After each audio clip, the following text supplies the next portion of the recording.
Альмир Абрегов – историк по образованию, директор Национального музея Республики Адыгея. В первой половине 90-х годов играл видную роль в Адыга-Хасе – национальном движении черкесов и адыгов. В частности, возглавлял это движение в Адыгее во время грузино-абхазской войны 1992-1993 годов, когда оно оказывало активную помощь абхазам. Активный участник политических событий, происходивших в Абхазии с 1977 года, и автор многих писем, направлявшихся от имени абхазского народа. И во всех делах, когда писались письма, обращения в правительство, Олег был блестяще образован, очень эрудированный, владел великолепно английским, немецким, русским совершенством, адыгейским совершенством. Знал все диалекты адыгских языков, великолепно знал древнюю, новую, новейшую историю. Очень был широко образован. И многие письма, которые писались в Центральный комитет партии, так скажем, проходили через его редакцию. Его никто об этом не просил. Потребность души. И самое главное, он никогда не любил афишировать. Был предельно скромен. Абрегов получил блестящее образование, окончив аспирантуру Института истории, археологии и этнографии. С 1976 года работал ученым-секретарем Абхазского государственного музея в Сухуме. Коллеги, с которыми он проработал в стенах музея более 10 лет, называют Абрегова непревзойденным музейным и научным работником, которому были присущи такие качества, как профессионализм, порядочность, пунктуальность, требовательность. Велик вклад Альмира Абрегова и его коллег в деле укрепления связи между абхазским народом и народами Северного Кавказа. Этот человек еще достиг уровня оживления истории. Нынче называется это направление «живая история».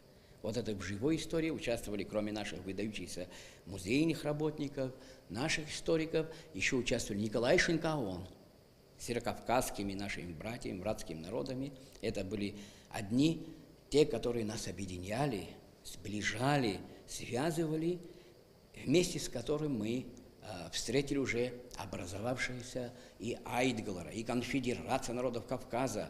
И, значит, беду мы не сами одни встретили, благодаря, конечно же, им. В этом он большую роль сыграл. Именно в Абхазии Альмир Абрегов сформировался как личность. В родном Майкопе сразу вошел в элиту общественных и национальных лидеров. Эрудит, аналитик и стратег национального движения. Он является автором ряда обращений о признании геноцида черкесов в ходе и после русско-кавказской войны в различные инстанции. Был членом Координационного совета Ассамблеи горских народов Кавказа. Самое грозное письмо, которое абхазцы написали, это было написано им. Да. Это письмо... Против этого письма все профессора, все эти ученые Грузии, все написали, но разумительно не смогли ответить как следует. Да. Одним словом, вот то, что сегодня я знаю, то, что я публиковался там где-нибудь, там и за рубежом, и везде, все это я откровенно скажу, что это все я благодаря Налика Нуховича Абрегова. С нашей страной Абрегова связывала не только научная деятельность и совместная борьба за независимость народа, но и семейные узы. Абрегов был женат на абхазке Азе Иналыпа, которая скончалась год назад и была предана земле на родине, в Абхазии. Сам Альмир Нухович хоть и не жил в последние годы в Абхазии, но часто приезжал сюда. Он был не безразличен к тому, что здесь происходит.